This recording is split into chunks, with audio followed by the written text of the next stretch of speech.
Dahil dito yung Diyos na may lalang ng langit at lupa. Yung Diyos na siyang Panginoon. At yung Panginoon na siya yung Diyos. So, hindi pwedeng magkahiwalay, hindi pwedeng daroon ang distinct yan dahil yung Panginoon, yun yung Diyos. Kung siya ang ating Panginoon, Diyos natin siya. Kung siya ang ating Diyos, Panginoon natin siya sa buhay natin dahil kung siya ang ating Panginoon, hindi na tayo mangangailangan pa. Sabi ni Haring David, chapter 21 verse 23 ba yun? 21 verse 1? Tama, Pastor? Harvey?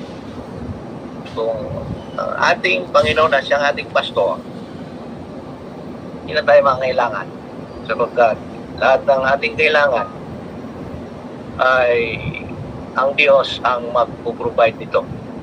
Yung ating part lamang ay paniwalaan na magagawa niya mga bagay na yun na siyang mag-provide. Basta hingin lamang natin sa kanyang pangalan through the name of Jesus Christ. So nabanggit natin yung name.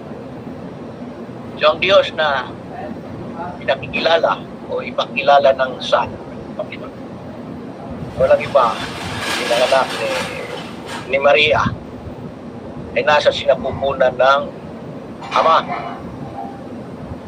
So, John 1:18. So, bago tayo pupunta roon, tingnan mo natin ang 1:1, pakibasa, and 14, and manguling basa yung 18, Pastor Brother Makoy, pakibasa, no? 1 and chapter 1 and verse 1 and 14 and 18, pakibasa.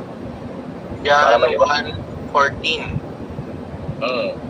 At nagkatawang tao ang Berbo at tumahan sa gitna natin at nakita namin ang kanyang kaluwalhatian. Kaluwalhatian gaya ng sabugtong ng Ama na puspos na biyaya at katotohanan. Kalon sa 14.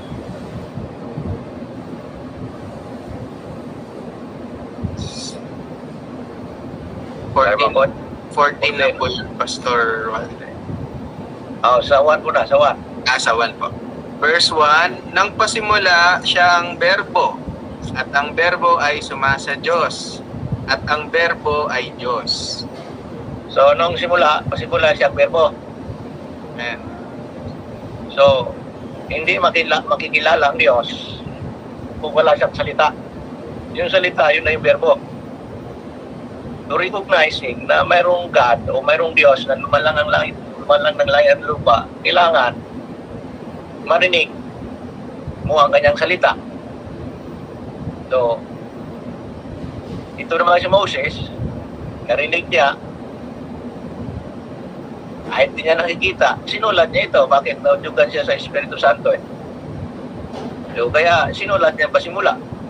Nilalang ng Diyos ang langit at lupa na makikita ng salita. Tuloy ang basa dyan, kapatid, 1 hanggang 2 hanggang 3. John 1 verse 2, ito rin ng pasimulay sumasa Diyos. Verse 3, ang lahat ng mga bagay ay ginawa sa pamamagitan niya, at alinman sa lahat ng ginawa ay hindi ginawa kung wala siya. Bakit? Siya yung salita ng Diyos eh. Dahil nilalang ang langit at lupa ay sa magitan ng salita. No? So, hindi siya iwalay sa Diyos. No? Kung siya nagsalita, salita niya mismo yon para makilala na siya yung Diyos na hindi nakikita, dahil tanda natin ang Diyos ay hindi po tao. Okay? Ang Diyos ay hindi tao.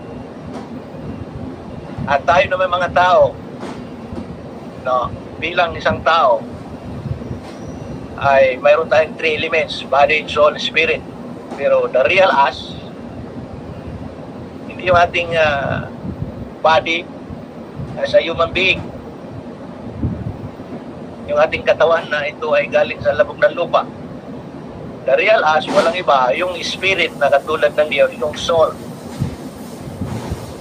Na hindi mo rin siya nakikita. Bakit espiritu eh? Yung spirit na ito ay nilagyan ng Diyos ng buhay, breath of life, Kaya tayo naging kaluluwang buhay. No? So tandaan natin yung ating katawan ay babalik sa labog ng lupa. Lumapit ng Diyos ng halabog ng lupa para ilagay doon yung kaluluwa na buhay to sin para mag-complete as a human being. No? So ang inner man natin, yun yung tinitingnan ng Diyos, hindi yung ating katawan na lalaki, ba, payat, matangos ang ilong. No.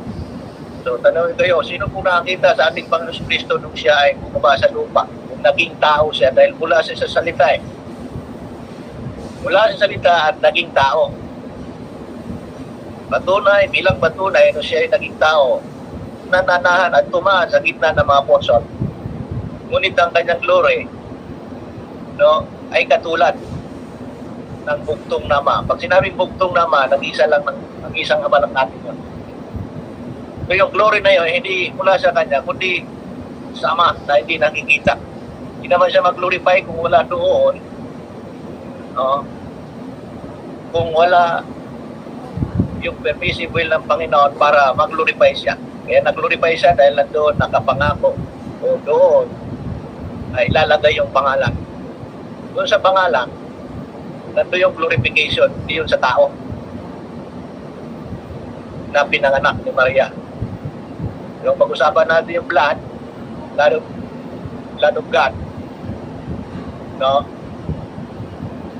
Mag-anak ng tao ng dugo dahil sa salitang redemption through Jesus Christ.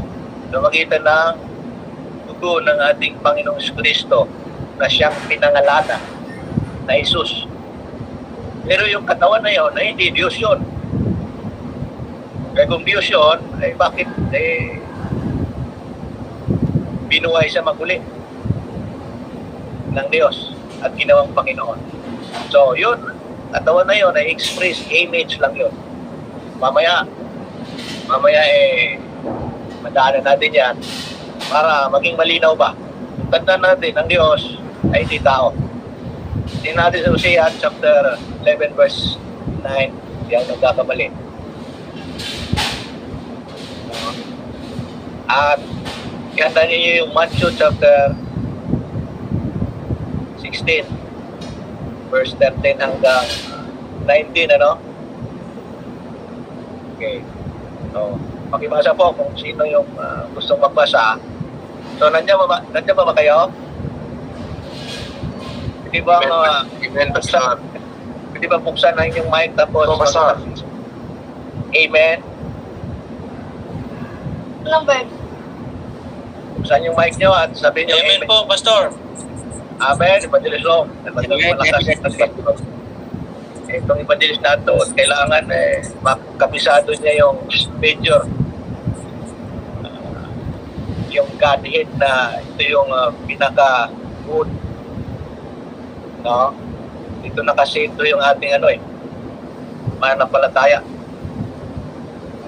Bagaman sabi natin yung ating pananampalataya, that is foundation of our faith, ang foundation natin sa ating paglilingkod. Ngunit dapat maalaman natin yung sino talaga ang ating paglilingkuran. So, may pakibasa po. Hosea chapter 11 verse 9.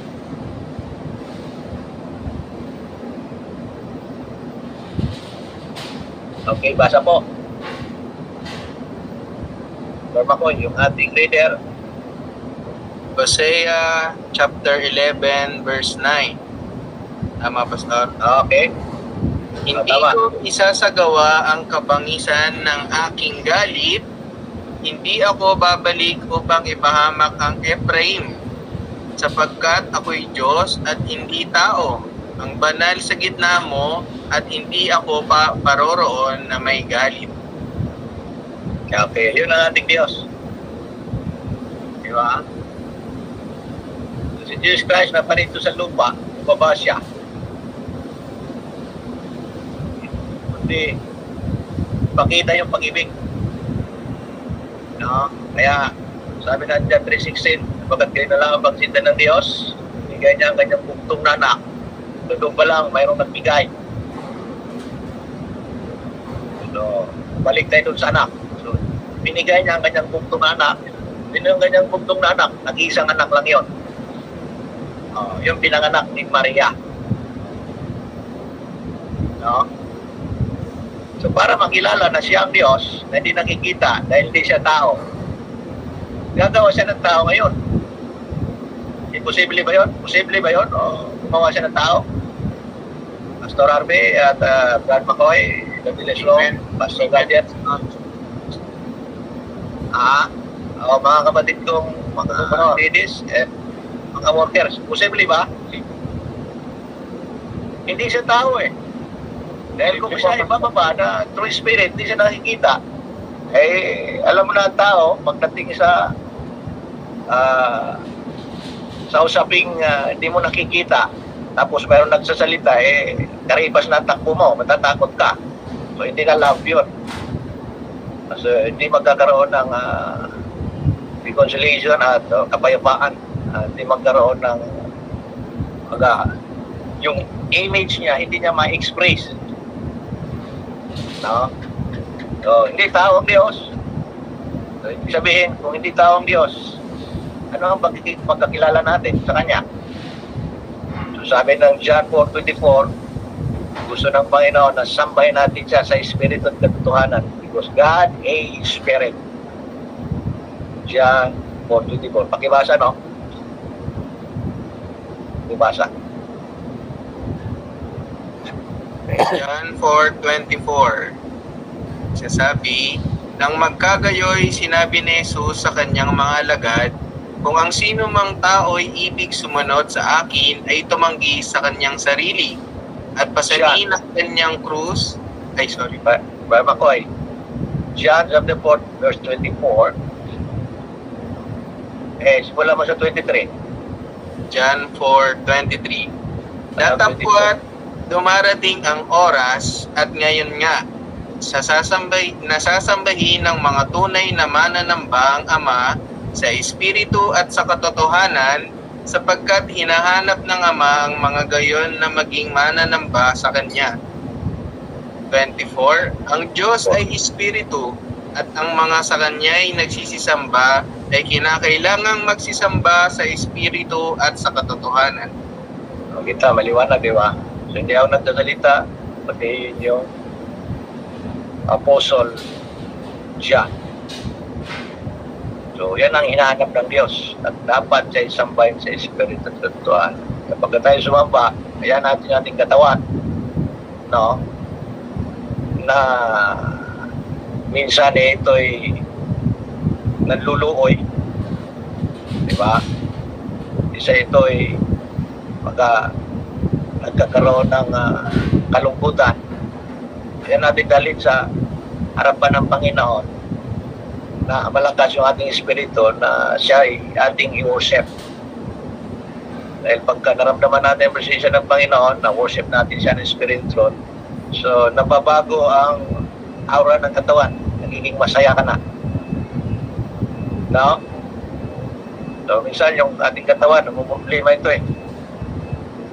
Kaya nadadala yung ating souls. Pero yung buhay na nilagay ng Diyos sa atin, yung breath of life, kailangan ito yung ma-express, makita. Ito yung likeness ng Diyos na sinabi doon sa Genesis chapter 1:26. Nilalang tayo ng Diyos ayon sa kanyang image, larawan. No? Inanyo tayo ayon sa kanyang Xerox copy ba? Ano ba yun? Or duplicate? Ano ba yun? Okay, gamitin natin duplicate. No, pagka duplicate, pagka gamitin mo ito, talagang parehas. Walang pagkakaiba. No? Kuhang-kuha. Dahil kung hindi naman na nakukuha yung original, ay hindi mo kayang buksan ng isang pintuan, kundi yung duplicate na yun ay hindi magkatugma. So, yun ang hinahanap ng Diyos. Na kung paano tayo nilalang, gusto ng Panginoon nagaling tayo muli doon sa salitang likeness at tulad niya. Dahil minsan na tayong nalayo, napagka tayo nalayo sa Diyos, dahil sa mga Diyos-Diyosan, nailigaw tayo, yan nagkakaroon ng, kahit anong hingi natin sa Panginoon, hindi nabubuksan ang pintuan ng langit para ibuhos yung pagpapala na sinabi niya, masaganang pagpapala na walang silid na paglalagyan. So kaya kailangan may tugma yung ating pananampalataya doon sa pagkilala sa Diyos natin. Na ang Diyos ay hindi tao, kundi sa Espiritu. So ngayon, gagamit siya ng tao ngayon. At tinanong ko sa inyo kanina, posible ba na yung salita niya ay maging tao? Tama ba, Pastor? Tama ba, Batiles? Makoy, mga kapatid? Posible, dahil nasulat yun. Nasulat yun sa John 1:1, di ba? John 1:1 ang sabi doon, ang salita ay ang Diyos ay verbo at ang makibasa muli, Pastor Brother Makoy, para maliwanag. Balik tayo dyan, tapos tuloy-tuloy na tayo. John 1:1. Nang pasimula siya ang berbo at ang berbo ay sumasa Diyos at ang berbo ay Diyos. So, kaya nagkaroon ng simula dahil mayroong salita. Yung salita na yon, no, galing sa Diyos yon. So, kaya sinabi niya, siyang panganay sa lahat ng nilalang. Colossians chapter 1 verse 15 and 16. Tingnan natin, Pastor Brother Makoy. Colossians 1, chapter 1 verse 15 and 16. Makibasa, Brother Makoy. Take-note niyo yung mga versikulo para kung may nagtanong, ay marami kayong talata na supporting verse, reference para hindi na sila magtatanong muli. Okay, pakibasa, Brother Makoy. Colossians chapter 1 verse 15 down to 16. No? Colossians 1:15, Pastor. Okay? Na siya ang larawan ng Diyos na di nakikita, ang panganay at sa sangkalupaan ng mga bagay na nakikita at ang mga bagay na di nakikita, maging mga luklukan o mga pagsakop o mga pamunuan o mga kapangyarihan, lahat ng mga bagay ay nilalang sa pamamagitan niya at ukol sa Kanya. Makita mo? Pag sinabing ukol sa Kanya, no? Hindi dahil sa Kanya, hindi malalang lahat ng bagay. So, sinupurtahan ng sulat ni Pablo doon sa Colosas, sa John 1:3. So, itong salita nito, hindi kong tanungin, kaya ba ng Diyos na gawing tao ito? Maring sabihin natin, kaya. Okay, dahil mayroon man talagang mababasa na talata. Ayan natin ang Biblia ang magsasalita. Balik tayo sa John 1:14. John 1:14. John 1:14. Okay. At nagkatawang tao ang berbo at umahan sa gitna natin at nakita na... Makoy. Dali lang, no? So, anong sabi doon? Berbo ay nagkatawang tao, hindi yung espiritu, nagkatawang tao, hindi yung Father, nagkatawang tao, kundi yung berbo, yung salita ng Diyos na lumabas sa bibig ng Diyos, na doon nagkaroon ng simula. Yung berbo ay nagkatawang tao. Pag sinabing nagkatawang tao, saan siya nagmula noon? Berbo, salita, o logo. No? Diba?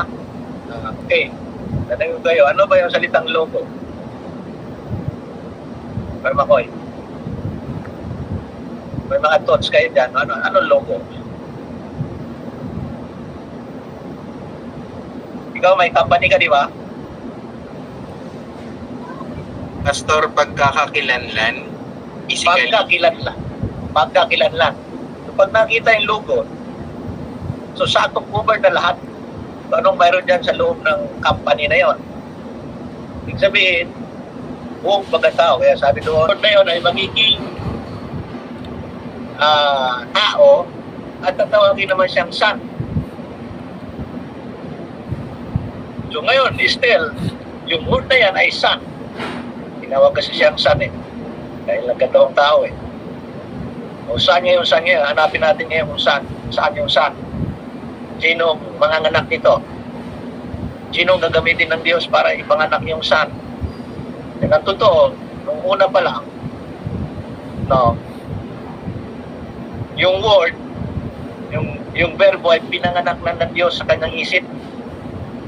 Kaya pagka ikay nag-isip, di ba? Kailangan mabuo mo na yon.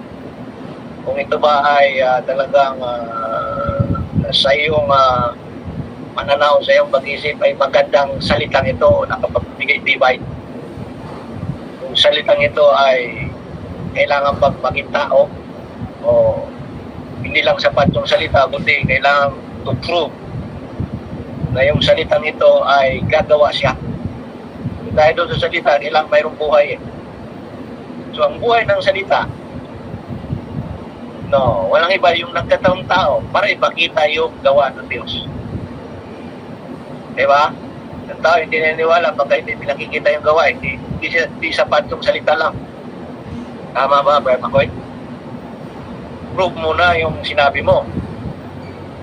Nakita mo na sa akin kung totoo yan. Ngayon pinakikita ng Diyos yung totoo. Anong pinakita ng Diyos na totoo? Yung totoo niyang pag-ibig sa tao na ayaw niyang mapahamak ang tao dahil likeness niya ito eh. Mahal na mahal niya ito eh.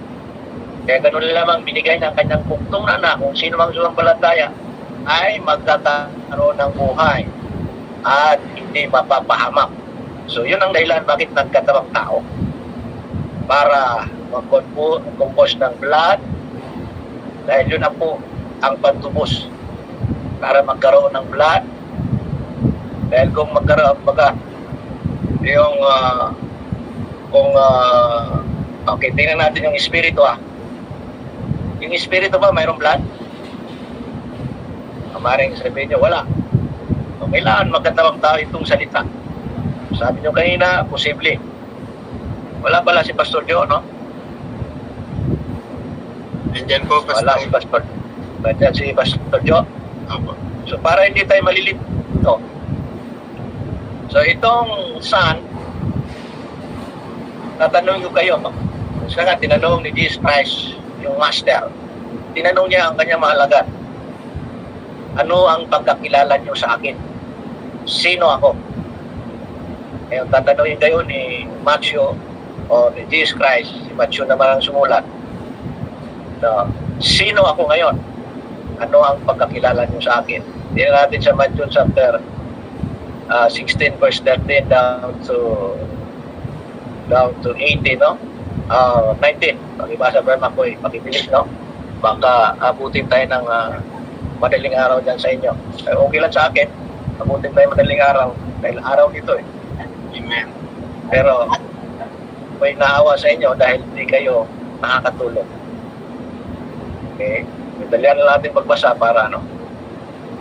Matthew 16 verse 13. Nang dumating nga si Jesus sa mga sakop ng Kasirea ni Filipo, ay tinanong niya sa kanyang mga alagad na sinasabi, ano ba ang sabi ng mga tao kung sino ang ilan, si Elias at ang mga iba ay si Jeremias?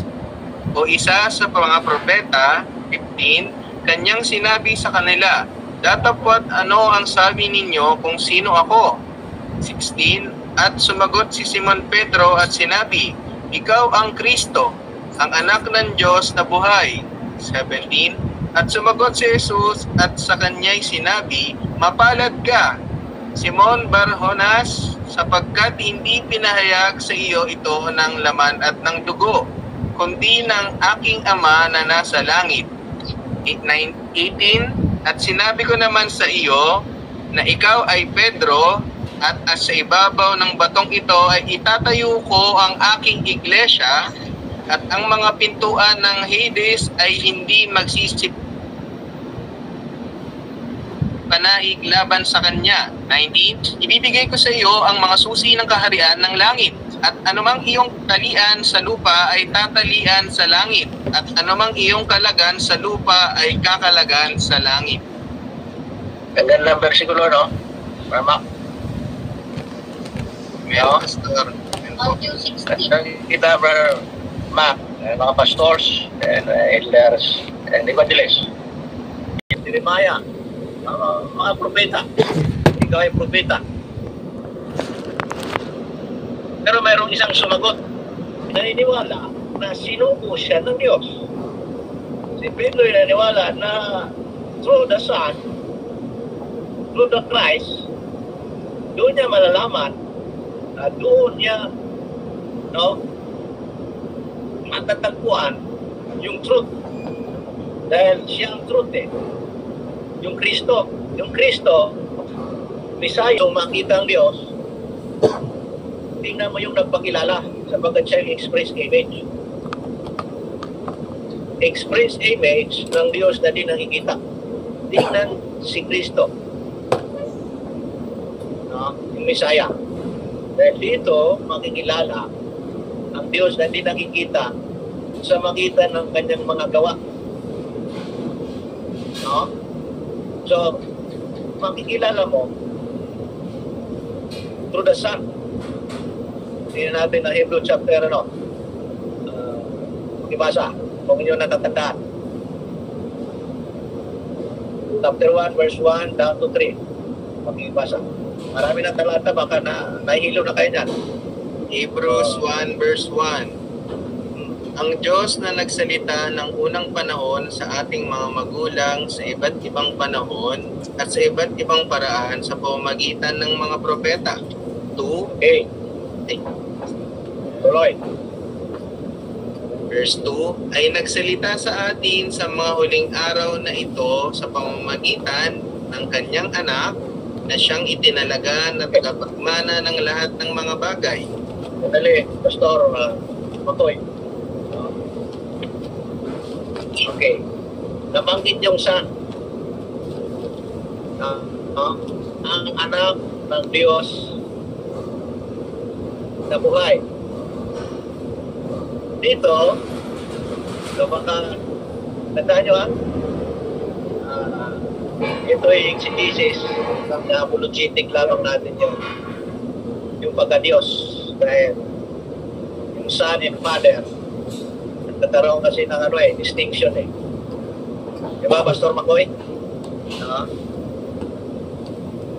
Pastor Arbe and Pastor Gangel, may malilito ko na kahit maghaluhaluin mo yung Father and Son and Holy Ghost, hindi tayo madadala doon sa distinct. So, basta tanda natin na ang Son ay magpakilala doon sa amang hindi nakikilala. No? So, ang sabi ni Peter, ikaw yung anak ng Diyos na buhay. So, paniwala natin na mayroon talaga anak ng Diyos. Ang anak ng Diyos na ito, walang iba yung Kristo. So, may function ito. Ito yung magpapakilala. No? So, siya ang ating pakinggan sa huling panahon. Di ba sabi natin sa huling panahon? Tama, Pastor. Tama.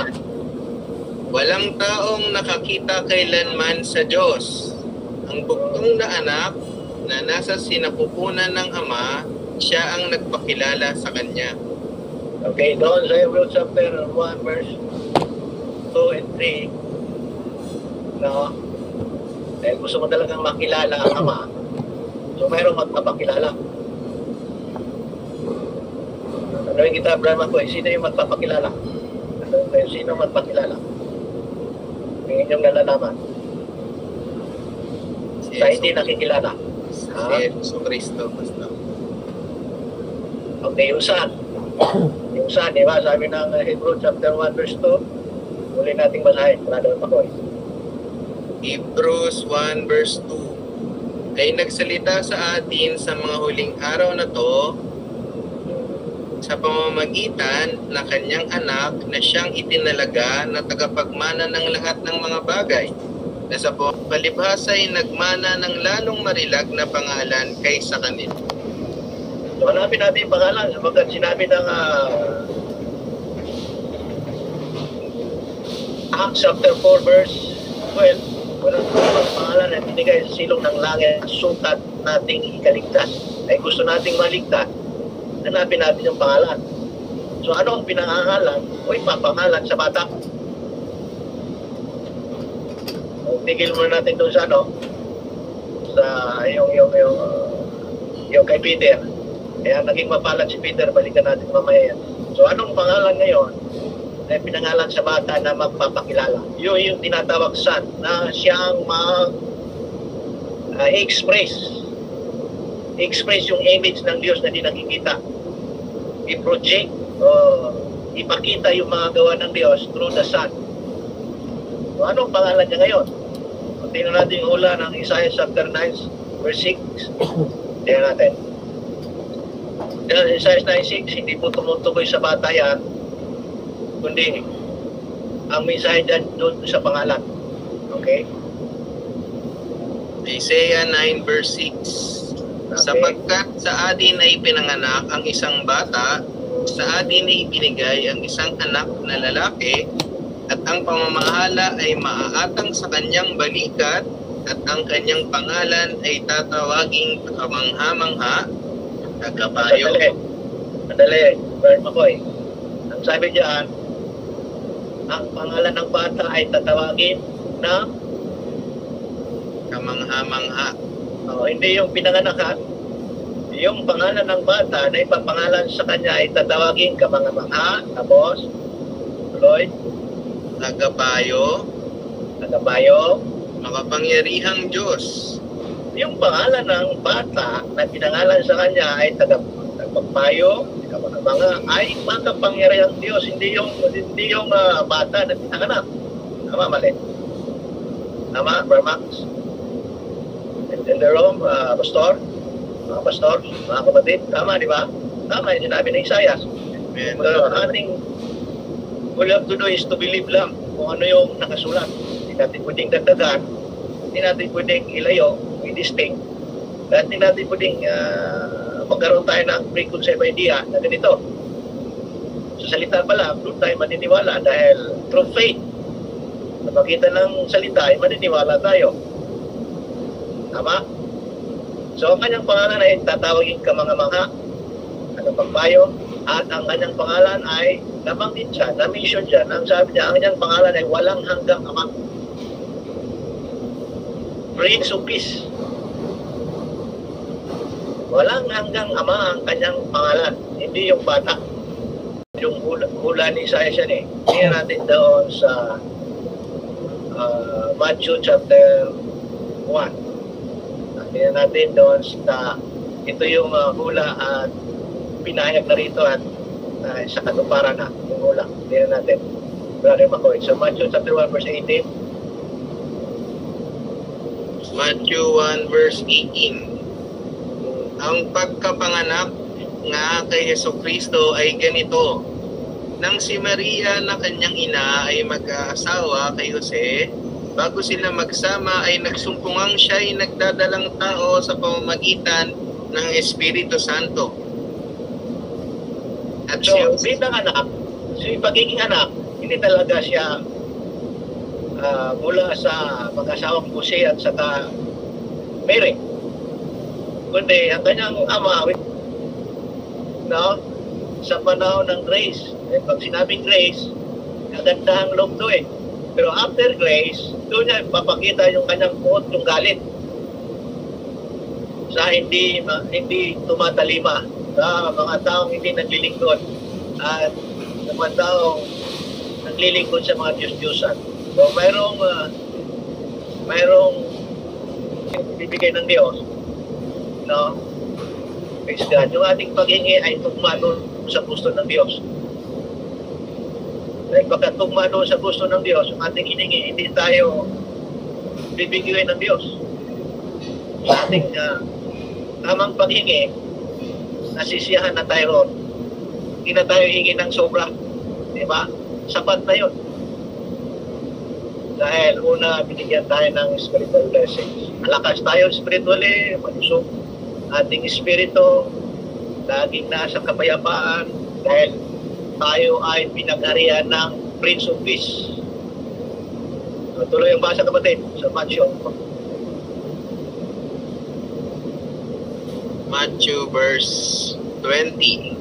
Datapwat samantalang pinag-iisip niya ito, narito 21. Tanong mo na sa 21. verse 21. At siya'y manganganak ng isang lalaki, at ang pangalang itatawag mo sa kanya ay Jesus, sapagkat ililigtas niya ang kanyang bayan sa kanilang mga kasalanan. So, ililigtas na ang kanyang bayan, Israel, sa mga kasalanan. Kaya tayo naglilingkod sa Diyos dahil ayaw nating patuloy sa pagkakasala. Ayaw natin alipinin tayo sa pagkakasala para ligtas tayo sa kasalanan. Hindi tatakbo tayo noon sa ating tagapagligtas. No? Walang ibang ating Panginoong Isus. Nagpapangalan sa bata ay Isus upang iligtas ang kanyang bayan. Kasama na tayo roon na sumasampalataya sa kanyang ginawa doon sa krus ng Kalbaryo.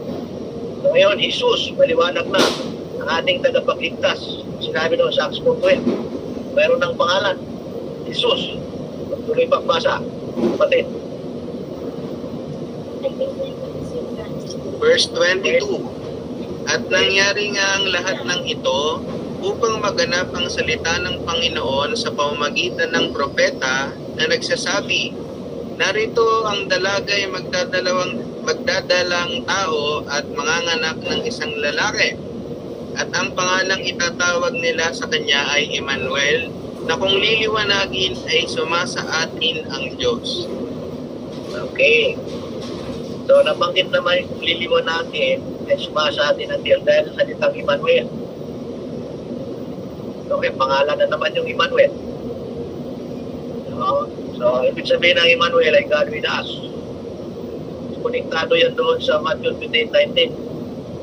It's there. Sabi yan, turo nyo ang lahat. Pag-ibasa sa Matthew 28:20, Brother Makoy, para makuha natin salitang Emmanuel. And Isaiah chapter 7 verse 14, pag-ibasa Brother Makoy. Mateo 28:20. Na ituro ninyo sa kanila na kanilang ganapin ang lahat ng mga bagay na inutos ko sa inyo. At narito, ako'y sumasa inyong palagi hanggang sa katapusan ng sanlibutan. Amen. So, yun ang ibig sabihin ng Emmanuel. So, ako'y sumasa inyo palagi. Until the end of the age. Ba? 7 verse 14 ng Isaiah, balik tayo. Mabilis ka mag-buklat, Brian Makoy, no? Hindi pa tuloy ang basa, Brian Makoy. 17:14 po, Pastor. 7:14. 7:43. 7:14 ng Isaiah. Isaiah 7:14. Kaya't ang Panginoon nga ay magbibigay sa inyo ng tanda. Narito, isang dalaga ay maglilihi at manganganak ng isang lalaki at tatawagin ang kanyang pangalan na Emmanuel. Maring na-confuse kayo dyan, ha? Ano ba sa palagay mo, Brother Makoy? Doon sa 21 ay may pangalan doon. Alin sa dalawa, yung pangalan dito? No? Mukhang nalilito ako rito, ha? Di ba? Maring sabihin, nakakalito. No? So, ibig sabihin ng Emmanuel is God with us. Tuma sa atin ng Diyos. Yun yung sinabi doon sa Matthew 28 verse 20. Unang kalaman, karunungan. So, alam nila kung saan sila pumunta, declaration ng bawat isa. Dinideklara nila na kasama nilang Diyos hanggang nabubuhay. hanggang sa katapusan ng taon na binigyan ng Diyos. So, Emmanuel, which is God in us, suma sa atin, suma sa kay Makoy, sa lahat ng nandito, suma sa atin ng Diyos. Ang kanyang espiritu, dahil yan ang pinangako ng Diyos, suma sa inyo ang aking espiritu. No? Diba? Suma sa atin. No? Ang pangalan ng bata, maliwanag. Sabi ni Matthew, ay papangalan ni Jesus dahil ililigtas tayo. Kapag tayo patuloy nag-aaral, nagsasaliksik, no? Maiwas tayo doon sa salitang sin. So, hindi tayo lipinin ito. Hindi lamang yun, tayo po ay magkakaroon ng buhay. Buhay na kayaya at kalugod sa Panginoon na yung salitang mapalad ay nasa bawat isa sa atin. No? Bakit kilala natin ang Diyos at pinayag sa atin ng Diyos kanyang pagka-Diyos na hindi lihim. No? Hindi lihim. Pinayag niya ang lahat ng bagay through the Son. No? Ang pinangalan sa bata ay Jesus. Hindi Emmanuel. Tama, Brother Makoy? Jesus ba o Emmanuel? Yesu Cristo. Okay, so Cristo.